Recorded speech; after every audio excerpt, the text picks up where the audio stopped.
Simply new Avonmore Fresh Dessert Cream. The perfect finish to all your favourite desserts.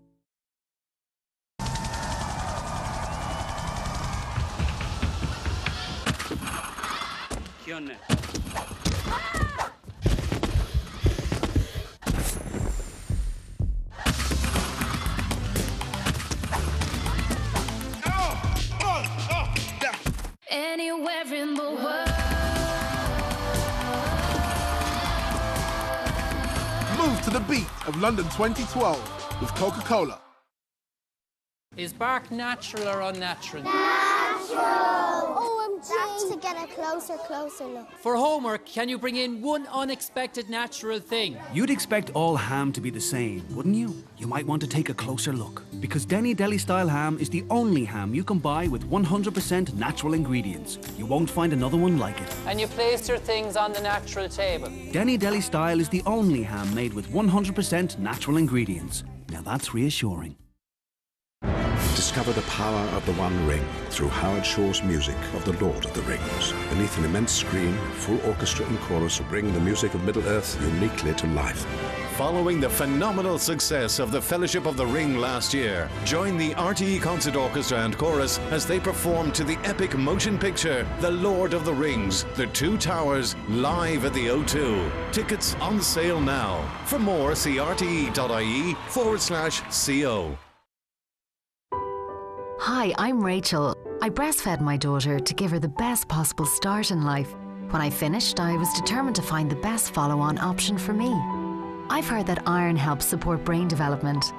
I discovered SMA follow-on milk has 20% more iron than any other follow-on milk. So the best choice for me is SMA follow-on milk. Discover more at smanutrition.ie. My signature dish. Bright golden colour, rich flavour. There's something about Barry's Gold Blend tea that turns the moment gold. Tonight on One, Antonia Banderas and Morgan Freeman are unlikely partners in a major jewel heist in Thick as Thieves, your movie at 9:30. It's the students' first day in From Here to Maternity at 8:30. And one trip down, but Dervla plans another in Fair City at 8. Well, later at 15 minutes after midnight, we go back in time and follow a week in the life of Dublin's Shelbourne Football Club. Now though, how the winds of change have blown through 50 years of a national obsession, and a behind-the-scenes look at those who forecast it, in weather permitting.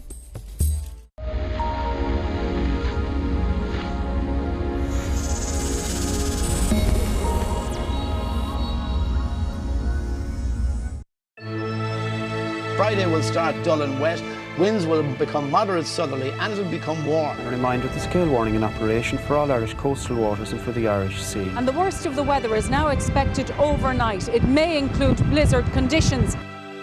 Historians sometimes talk of the theatre of war, but for Irish meteorologists it's the Atlantic Ocean is a theatre of weather.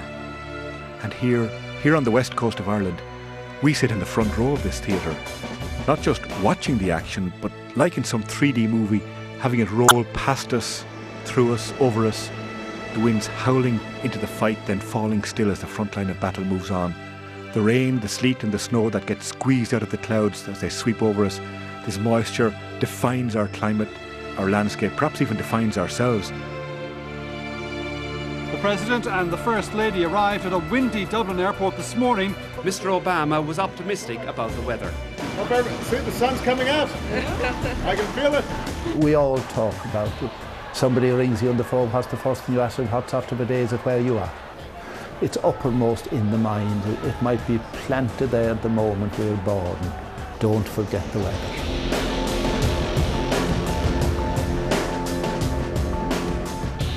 Hello there.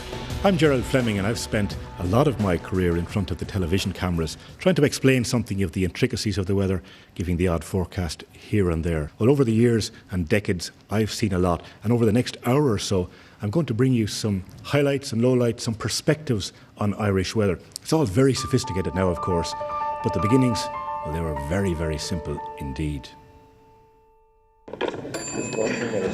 working very well. Cloudy and dry with slight drizzle. And I would like to congratulate the Department of Post and Telegraphs. The girl has a most charming voice, which is of great importance. The Irish Met Service was founded in 1936. Aviation, and in particular the flying boat service from Foynes, was just about to start, and the growth in this air traffic and the development of tourism, that was the impetus behind establishing the Irish Met Service. But as forecasting developed, it soon became vital, not just to aviation, but to farming, far and away the most important contributor to Irish economic life. And the first broadcasts were sent by telex to radio announcers. A moist southwesterly airstream covers Ireland and will give cloudy weather with occasional rain or drizzle. A northeasterly airstream covering Ireland will give cold weather with scattered showers in the east and north. In 1962, RTE television began. The early fellows with sticks and boards, they were immediate stars. It was done in those days with just a chart, a blank sheet, and we drew in the isobars and the weather fronts on that. Sometimes maybe there'd be some ladder or something close to the studio, and you might bang the ladder and cause a thunderstorm. I remember on my summer holidays down on my grandmother's farm in Cavan, and I was always fascinated with the fact that at about 9:20 after the news, the weather would come on and everybody had to go quiet, particularly in the summertime. The weather was and is everything to a farmer. In this country, there's not many of us more than one or two generations removed from the land, from farming. As a community, they have an intense interest in the weather. Some of them even building and operating their own weather stations. When the weather was going to be good, the cork would keep rising in the bottle, and when it was going to be real bad, it'd go down in the bottle. And that was the only way they had of knowing about the weather. So when they gather in co-ops and marts around the country, the conversation quickly turns to the weather, and after some of the hard winters in recent years, they'll be thinking back to 82 or 79, the blizzards of 63, and for a few of the old fellas, Black 47. Oh yes, the sheds were covered with snow. The people couldn't find some of the sheds. And then when they found the sheds, the cattle was dead in the sheds. There was 3 brothers knacking there, and they died. They were buried in the snow for a couple of weeks before they could get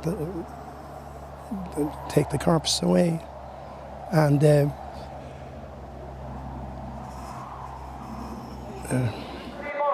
62 was a big snow. 62 was a big snow. 63, January 63.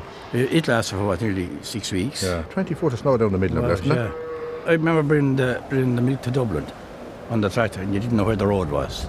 So anybody looked, you found it along. Yeah. The big loss in stock, like. So a bit of snow, sheep is smothering it, like, you know. Lots of them smothering it. What about the livestock and things like that? Yes, there are a lot of them held and probably lost. Even some cattle, we have come to some cattle dead in it. And are you still out looking for them each day? Yes, looking for them every day, in fact. And there's some sheep lost on the hill. No hope for them anyway. Ireland was one of the most difficult places to forecast for. Certainly did try to get it right, but it would go wrong on occasion. And that was a very sad thing for me anyway, anytime it did go wrong. Especially when there was so much hanging on some of the forecasts, particularly hay time. In some parts of the West, farmers claim the fodder situation hasn't been as bad since 1947. 2 months of daily rain have left the hay damp on the ground, not worth baling, destined to rot. This is last year's hay cut in June, in the good weather, and it's 100% feeding stuff. This is cut in July this year, and it has almost a month on the ground. It's useless. No quality, no nothing, not even good for bedding. It has to be done. Nature teaches us some hard lessons. We too have to separate the wheat from the chaff and distill her essence. looking at and listening to nature. Fundamentally, weather science starts with observation. How many poets have talked about the wonder of the dawn when the sunlight comes and banishes away the darkness of the night? But the sun is more than that. It's the engine of energy that drives the world's weather. It's an incredibly delicate balance of nature. But to sustain these delicate balances and these fragile things which really are part of life around us, to sustain them, we need to know them. Knowing is what Valentia is all about. A unique conjunction of communications and climate. Here, the transatlantic cable first came ashore. 150 years ago, the British Admiralty set up a scientific observatory. It was then, and is now, at the cutting edge of weather science. Balloons released 4 times daily from the Geophysical Observatory at Castlereagh, County Kerry, play an important part in providing people of the nation with an accurate forecast of weather conditions. The principal item of equipment that goes up with the balloon is the radio transmitter. What is the function of it? The function of it is to measure pressure, temperature and humidity. So this is our operations room, Gerard. Okay. And inside here, this is where we control the launch of the balloon and actually the monitoring of the balloon as it goes up through the atmosphere then as well. Timing is essential for this. Sure. So all these hundreds of balloons around the world must launch at exactly the same time in order to give the same snapshot at different points all around the whole globe.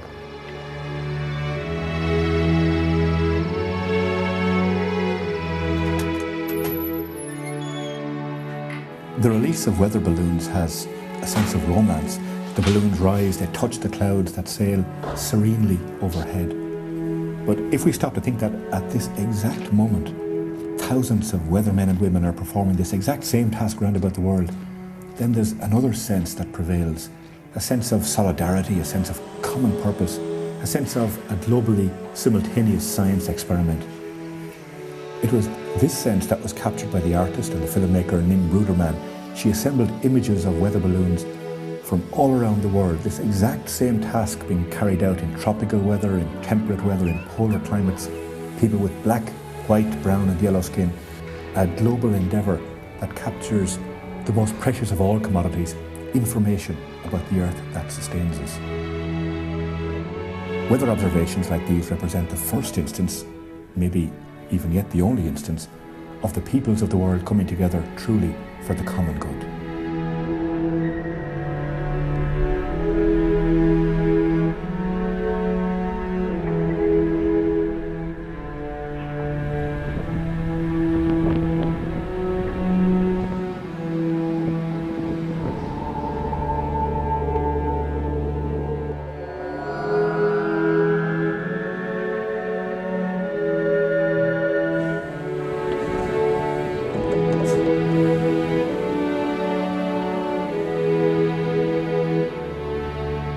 You can hear the signals coming in here now.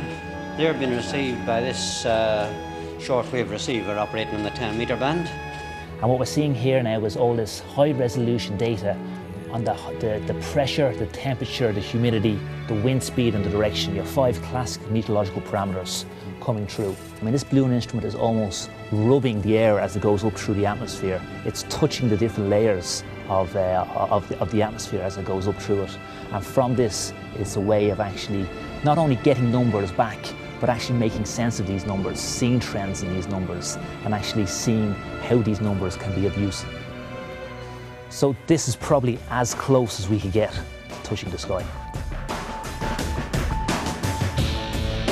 When the balloons are launched, basically they travel up through the atmosphere. We then get a graphical profile of the temperature right the way up through the atmosphere. The Valentia one is actually one of the most important stations in Europe because it's at the western fringe of Europe. So the Valentia ascent is very important, both to us as forecasters and also as input to the forecast models for European forecasting. By the time I came into forecasting, we had weather satellites, we had computers, and over the years they've become almost eerily accurate in the guidance that they've given to us. But to the people who came before, this would have all been science fiction. When I joined Met Éireann back in 1975, there were no computers at all.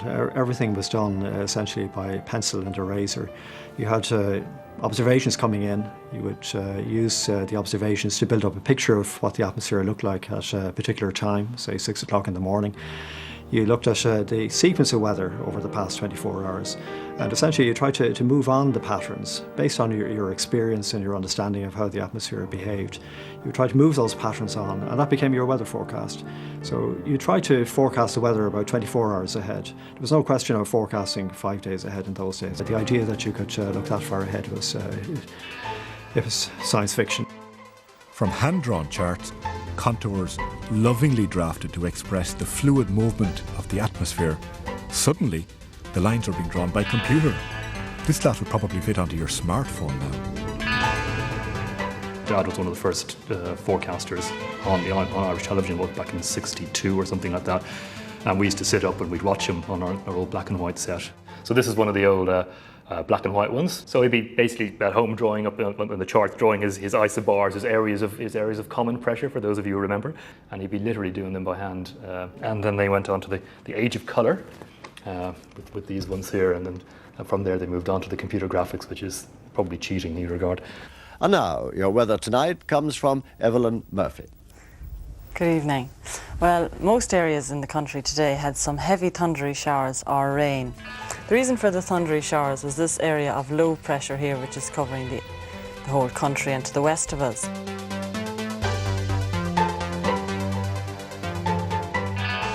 I have found that a dog owned by a man called Foran in Chusteit is a better weather forecaster than any of the fellas on radio television.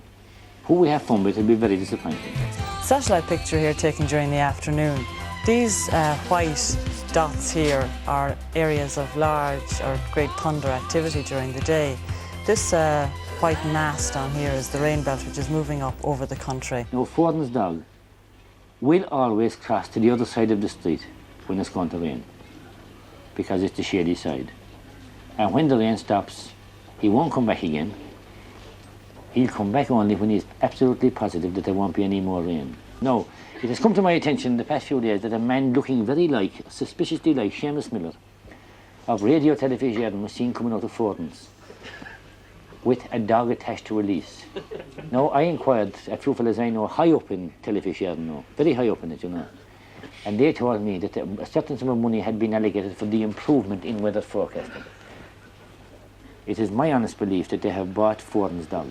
It started as part of the news service. If the news day was really heavy, if the list was long, then they were likely to get down to 35, 45 seconds at times.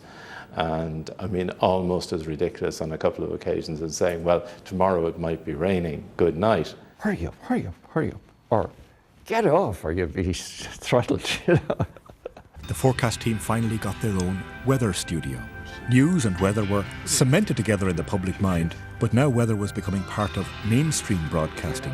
For the first time, after almost 25 years of being involved with RTE television, they actually had an office and they had some technology in it where they could work. In a few short years, we had invested hugely, going from pens and charts to the newest of technologies. We began to show weather symbols, moving satellite imagery. Finally, time to say goodbye to Foran's dog.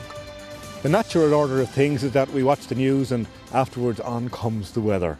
But there's times when the weather becomes the news, when it moves from being the afters, as it were, to being the main course. Storms, floods, droughts, heat waves even. Sun is shining in the sky. There ain't a cloud in sight. The Shannon is at its lowest level for nearly half a century. And the experts say that October has been hotter so far than last month.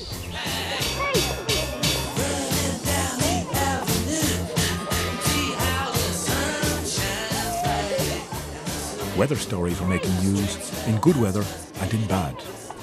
One that I remember was the death of a young boy here in Dublin. 24 hours on, and as locals gathered at a makeshift memorial where tragedy struck yesterday afternoon, claps of thunder once again rippled eerily overhead.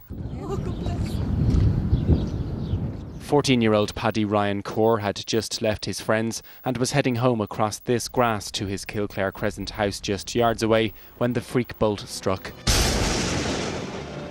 Chap 2 doors down, knocked And he asked me, was he in? And I says, no. And he goes, I think he's had to been in an accident. And of course I thought he was had to been on a bike because he loved bikes. So he said, no, it wasn't a bike, I think it was lightning. Went to the hospital, but as I was walking in, the ambulance man was coming out and he just says to me, oh, I'll show you where he is, they're down there trying to resuscitate him. And I was saying to myself, oh, like I didn't think it was that serious. And they asked, did we want to go in and see him? So we went in and I knew by looking at him that he wasn't coming home. I mean, I can remember as a young reporter starting, it was one of the things that a weather story was a huge story. It was as big as anything else. The whole of the newsroom, it just took over. It was like we were all, it was like a war. Everybody was marshalled. Winds of over 90 miles an hour, and you're certainly in very Arctic conditions. They've eased now to about 80 miles an hour here in Killybegs, and as you can see, it's pretty severe. While the people of Clonmel have experienced extremely bad flooding in the years gone by, they say they have never seen the likes of this. Residents here in Dunboyne have had flooding before, but never anything like this. And it came out of nowhere, bang, out of nowhere. Middle of summer, end of summer, bang, hurricane hits Ireland. And you know, why they call hurricanes after, it was the name of the day or whoever, I don't know, it's ABC or something like that. It's Hurricane Charlie. Hurricane Charlie slammed into Ireland in August 1986. Somebody from the newsroom contacted me to say, listen, Bray is flooding. And they had a cameraman down. I can remember going around the back end of Bray, and the first thing we came across near the Dargle River, which was completely flooded its banks. There was a printing works, and they had these big gas cylinders, and one of them had broken away. It's now just after 2:30 in the morning, and we're on the outskirts of Bray on the main Dublin-Wicklow road. Behind me, a number of flow gas containers appear to have broken loose, and there's a heavy smell of gas in the air. Guards are worried that if the river rises, it could cause an explosion. I got into a boat and went towards the Little Bray, and there were guys in houses. I said, over now to our reporter, Charlie Burt, where are you, chap? Well, I'm standing here in the River Dargle. It's over on his blanks, and I'm looking up at a man on the roof. Good morning, sir. How are you? Off, Charlie. Loud as a bell. For the people of Little Bray, they will be counting the cost of this night for many weeks to come. The sea area forecast, one of the most important things that we do. When I'm doing it, I'm thinking of that trawlerman 30 to 40 kilometres offshore, heading for the home port, maybe with their holds full, thinking of getting home safely. For them, it's a matter of life or of death. For many others, of course, it's a soothing rhythm, a poetic cadence which brings together Mizzen, Erris, Malin, the Bailey, the Tusker, brings together this maritime nation and gives us a sense, perhaps, of safety, a sense of security.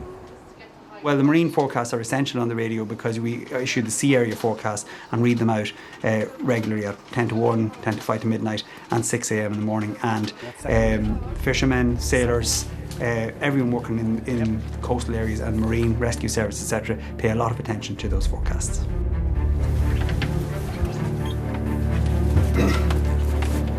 I can hear the Ronan Collins show on the headphones, and he'll come across to me now in a minute.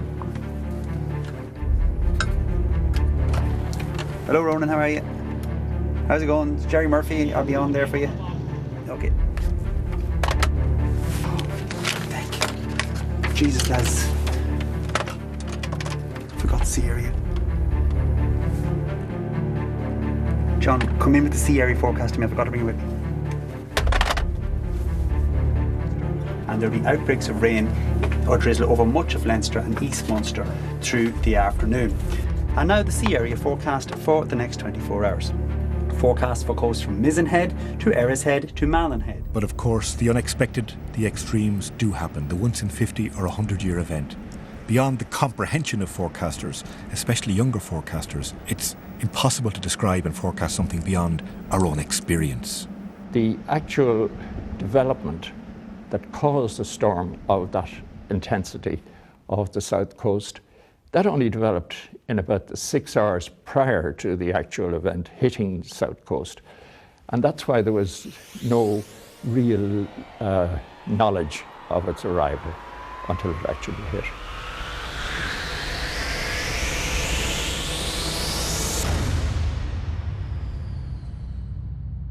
A fleet of boats taking part in the annual race from the English Channel round the Fastnet Rock off the Cork coast. But to the south, an explosively deepening system, which rushed north and smashed through the craft. Nobody knew it was coming. A freak storm hit the fleet. It took even the forecasters somewhat by surprise, certainly took the Aston by surprise, and it really was quite exceptional. There was a colour of white waves around the Fastnet Rock today. As we flew over, a gale force 10 wind was howling across the Atlantic. Many yachts in the race were radioing for assistance, and freighters and other available boats were going to the rescue. The car ferry St. Killian, on its way from the Havre to Rosslare, was one of those that changed its course and helped out in the search. On the way out that night, the weather was very bad. We were steaming for about 5 or 6 hours, and we were steaming into the weather all the time. For most of the time, we were actually covered with water completely. And then in between the swells, you'd often find the lifeboat even in the air when the swell would go from underneath her. We were involved with 3 yachts, and the one we eventually towed in was the Cassie Tate. She had 10 people on board, and we were towing in back for 12 hours. I've spent a lot of time at sea. I was in the Merchant Navy professionally. I've been in a typhoon off the China coast, and that was just about as bad as I've seen. In a special edition of Ear to the Ground, we take a trip down memory lane. I absolutely loved the programme. The people we met, and I'm sure you're still meeting, were wonderful. TV50 Ear to the Ground, Tuesday at 7 on RTE1.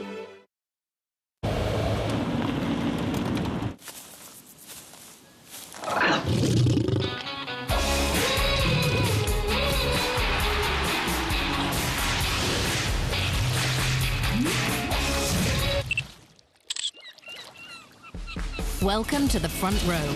Get to the heart of the action with a 20 times optical zoom. The new Lumix TZ30 from Panasonic, official cameras of the London 2012 Olympic Games. I'll just get your details. I take it, John, you're male. Yeah. Okay. And have you any penalty points? 2. Oh, my sweet divine. And what's the engine size? The 2 litre. Oh, yes! Fully comp? No nonsense, Dada-E! Low-cost car insurance. Get the cover you really need for less.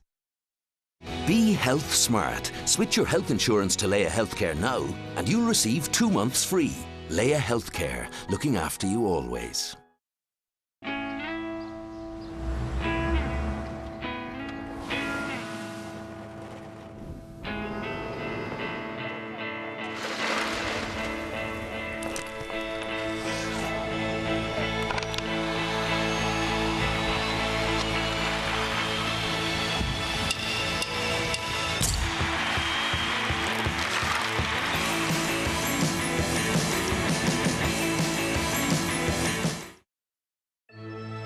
The Eskimos reputedly have 40 words to describe snow. Now, we don't have much snow, but we have rain, showers, drizzle, sleet. One man who knows a lot about this is Professor Alan Titley.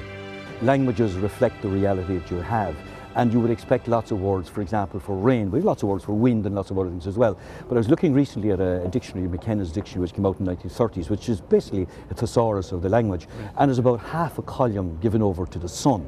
But there are 5 columns given over to words for rain. I suppose the most common kind of rain is this drizzle. So we have drain on, which drain on, which is a lovely kind of a soft word in its own way. Also sprayachil, which gives the idea of kind of splashing along the way. And of course, that's the most common kind, but of course then we get these massive showers of rain as well. And again, they're very onomatopoeic, because we say a cloggernach boshti, so cloggernach, and hopping off the ground, or a rille boshti, or a red boshti. So you can actually see it hopping. There are words for for just a short burst of sun, which is gallon, would be that little burst of sun that comes along and then goes again. But it's because it is used because it is so exceptional. It's not something that happens that very often, so it's worth referring to in that case. So our weather hasn't changed a lot if our language is anything to go by. It's been dominated still by cloud and rain and wind. I don't think it has changed since the last ice age, which was 10,000 years ago. It's unlikely to change too often. I think we're going to be stuck with this.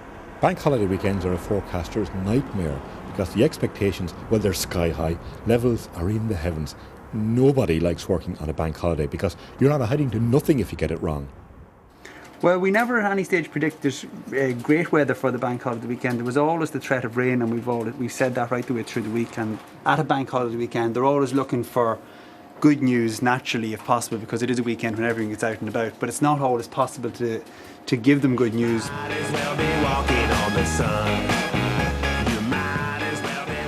One infamous occasion about 15 years ago when the forecast went very badly wrong over a bank holiday weekend. Dry, warm and sunny. The farmer rang us up and said, I have 6 inches of dry, warm and sunny in my field.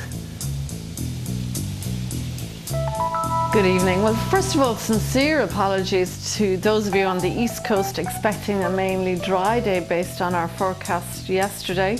It all went terribly wrong as these bands of showers continuously streamed into eastern areas. There have been moves in recent years to initiate seasonal forecasting, but they're very much in their infancy, and those forecasts are not accurate enough yet. Really, the extent to which you can go is about 10 days. Shortly, even though it's quite cloudy there at the moment. The average position of the polar front is actually over Ireland. What the polar front is the boundary between warm tropical air coming up from the south and cold polar air coming down from the north. And where the two air masses clash, you get rain, basically. And the average position of this is where Ireland is. The average summer in Ireland, you get the polar front just undulating north and south of Ireland. You get a wet day, a fine day, followed by a wet day, followed by another fine day. When RTE television started in the early 60s, weather was still a folklore-based activity for most people in the country. The concept of a scientific weather forecast barely existed. People looked at the birds and the trees and listened to the waves, and they used that for clues as to how the weather moved from place to place and from one day to the next. Many people still do. It was a great one when I was growing up in the Midlands, for example, in the winter, if the hedges were full of berries, that this was a sign that, I won't say God, but that Mother Nature was providing for the little birdies, that there was going to be a hard winter ahead. If it turns out that, in fact, that can happen, that would be an amazing breakthrough, and I would be the first one to welcome it. Imagine, why bother with all, computers that cost millions and millions and millions of pounds? You just go out and look at the berries. I mean, that would be fantastic. And the person who would discover this really would get a Nobel Prize for meteorology, and I'd be the first person to shake their hand. Born land to sea. As I said with old people long ago that loved by the river, they should know, because they had nothing else. They had to depend on the animals and nature, on how they were going to get their crops and how they were going to cut their corn and how they were going to do all these things and cut their turf. That time there was no wireless or televisions. They used to go from house to house and rake, and that was the main discussion, the weather.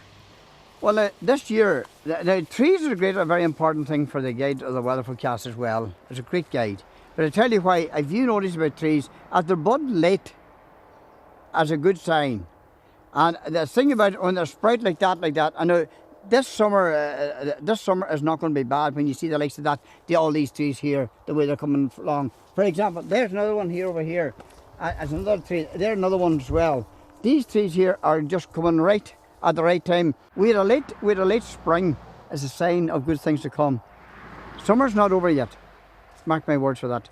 Nature, you could never beat nature, and even the instinct of animals, you couldn't beat that. Even the scientists today are baffled by animals and nature.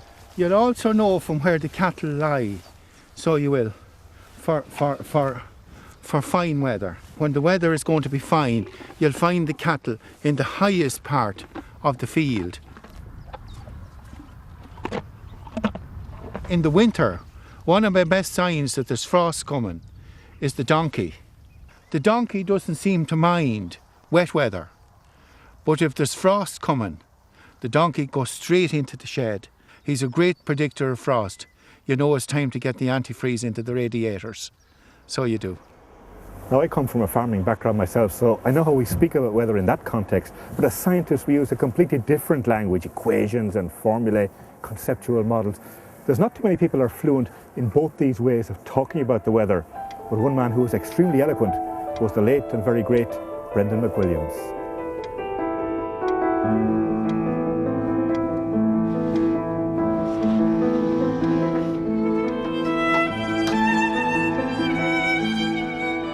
He talked to us one time about how an astronomer was able to work out precisely the time that Van Gogh painted evening landscape with a rising moon in Arles when he was staying there, and he had all the science behind it. He also explained why Percy French began painting watercolours of such beauty, and it was all to do with the earthquake in Krakatoa, I think in 1883. These were the kind of things that he brought. He brought more than simply the weather. It was a huge dimension. He was a Renaissance man, and he brought all of that to bear on his contributions to the programme. It's just quintessentially Brendan. It explains things clearly and concisely. So here it is, Diamonds in the Sky. Captain Boyle in Juno and the Paycock was wont often to look up at the sky and ask himself, what is the stars? What is the stars? Nowadays we can provide the answer with considerable confidence. Brendan McWilliams was a director of Europe's weather satellite agency, but now we're looking beyond this planet's atmosphere. We're looking at the atmosphere of other planets, at the solar wind. We're looking at space weather. I've been covering rocket launches here at Cape Canaveral for 40 years, and I have to say that one of the most dramatic developments over that time has been that we've gone from launching weather satellites into Earth orbit to sending weather satellites to other planets. This giant rocket here is about to leave for Jupiter. Now, the Europeans have spaceships in orbit around Mars and Venus that are sending back daily weather reports. And it's allowing us to compare the weather on other planets with the weather here on planet Earth. This is the Irish Centre for High-End Computing, where the biggest and the hungriest computer calculations come to get solved. You need the wit and the guile of some of the best brains in the business. This is where the daily weather forecast starts. This is where the guidance which the Met-Éireann forecasters use comes from. It's also where we run EC Earth, one of the most comprehensive climate models, which is going to tell us more about how our weather will change in the decades and centuries ahead. This is the pinnacle of Irish computing.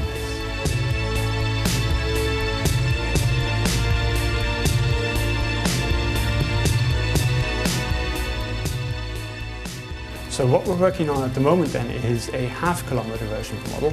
Okay. And the aim then is we'd be able to distinguish between rainfall in, say, the Aviva and Croke Park. That would be incredible, yes. All this to answer the enduring question: will it rain over the bank holiday weekend? It's a very average weekend, August bank holiday weekend, which is very much like what they have been. I mean, people have a certain expectation of the weather. You know, they expect their summers to be warm, dry and sunny. Even though, do you think Ireland is the Mediterranean? Well, I suppose we would have to count today as one of the better days we've had this summer so far. Mind you, there haven't been too many of them. It'd break your heart. I was on television at the time, and I mean, it's demoralising. You know what I mean by relentless psychological pressure. You come into the office, you know the weather's wet. We've already had, say, 4 weeks of wet weather behind us in the summer. So the charts go out to 10 days. So you don't go through them day by one, you go to the 10th day, or at least this is what I do, and it's still showing low pressure over Ireland. So you know, in between, there's going to be no relief, because the same pattern is there on day 10 as in day 1. And that was happening every day. Oh, where are you down? Yeah, where are you down? Quite a lot of showers will develop across the country during Saturday. Yeah, I had enough of that, yeah. And I knew I had enough. And I don't regret. I enjoyed my time on television. I enjoyed working in RTE, but I've no desire to go back now. That's someone. It's for young people to do television. So it will feel quite cool in those moderate west to northwest winds. Temperatures getting up to around 15 or 16 degrees Celsius. But on the radar we can see the heavier rain clearing away to the east, leaving it largely dry over land. Basically, it's easy for a man, you know, on television. You know, you just wear a suit and you change your shirt and tie, and you know, RTE look after that to a certain extent. You know, the pressures on women are different. As a spectacle, it was great for the whole day because you were just sitting there going, what's she going to wear? What's she going to wear? What's the dress going to be like? What's the dress going to be like? It was like watching the weather on RTE when Jean Byrne comes out and you go, it's tinfoil, hooray! I'm only happy when it rains. I feel good when things are going wrong. I only listen to the sad, sad songs. I'm only happy when it rains. Now at this stage I have developed a certain style, I think, and I'm pretty sure I know what suits me and I know what I like wearing, but over the years I have experimented quite a lot. These are some of Jean's clothes. Now she doesn't wear these as much anymore from her earlier days, but we hold them here in stock just in the event of we needing them. Evelyn, how are you? Fine. Can I help you? Well, I was going to wear this dress. I just thought it's a bit dark. Well, I know it's black. It's a bit plain. Very is it? dark, Yeah. very dark. Maybe we should break it up with a little piece of jewellery, I would think. Yeah, have a look at these. We don't have a great... Evelyn, in particular, she had a long head of hair that went right down. She could sit on it, it was so long. And she was very loath to part with her hair. So we had to say, please, Evelyn, could you cut your hair? Jerry had personality, he had intelligence, and he was able to put a story across. And he had this wonderful wink as well that people started to know him by and wait for. Using an awful lot by the end of the day. Good night to you. Hello there and a very good night. Hello there and a very good night to you from the Bull Island Weather Room. So, how's it looking in a word? Divil a bit. I think the big temptation to sex up the weather is a television management preoccupation, where they see somebody in America does it, or somebody in Italy is doing it topless, or whatever it is, and you say, oh, maybe we should have a bit of that, you know, and glam it up. But it's about credibility and accuracy.